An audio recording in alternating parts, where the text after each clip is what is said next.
దేశంలో election code తొలగించింది కేంద్ర ఎన్నికల సంఘం. సార్వత్రిక ఎన్నికల ప్రక్రియ ముగియడంతో కోడ్ ఎత్తేసినట్టుగా ప్రకటించింది.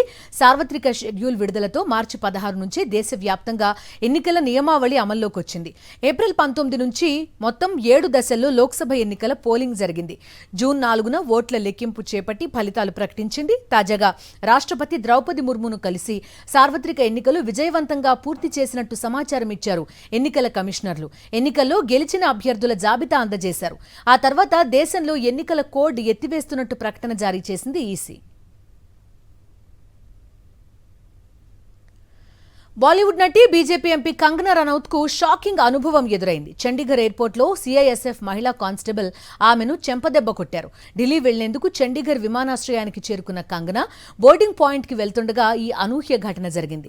దీనికి సంబంధించిన దృశ్యాలు సోషల్ మీడియాలో వైరల్ గా మారాయి.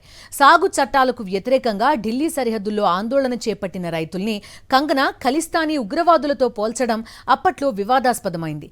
దీనికి నిరసనగానే తాజాగా మహిళా కానిస్టేబుల్ కుల్వీందర్ కౌర్ ఆమెపై చేయి చేసుకున్నట్టు సమాచారం. ఘటనపై సిఐఎస్ఎఫ్ చర్యలు చేపట్టింది. కానిస్టేబుల్ కుల్వీందర్ పై సస్పెన్షన్ వేటు వేసింది.